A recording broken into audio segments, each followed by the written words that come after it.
Hörmətli izləyicilər, kanala abunə olub like etməyi unutmayın. Günün xəbərləri təqdim edir.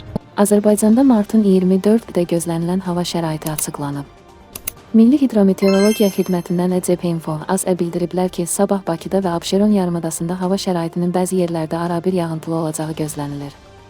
Yarımadanın ayrı-ayrı yerlərində intensivləşəcəyi, şimşək çaxacağı ehtimalı var. Havanın temperaturu gecə 4-7 isti, gündüz 7-10 isti olacaq. Azərbaycanın rayonlarında hava şəraitinin bəzi yerlərdə fasilələrlə yağıntılı olacağı gözlənilir. Ayrı-ayrı yerlərdə intensiv olacağı, şimşək çaxacağı, dolu düşəcəyi, dağlıq ərazilərdə qar yağacağı ehtimalı var. Səhər-qərb rayonlarından başlayaraq yağıntılar tədricən kəsiləcək.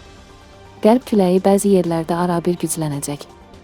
Havanın temperaturu gecə 2-7 isti, gündüz 9-14 isti, dağlarda gecə 5-10 şaxta, gündüz 0-5 isti olacaq.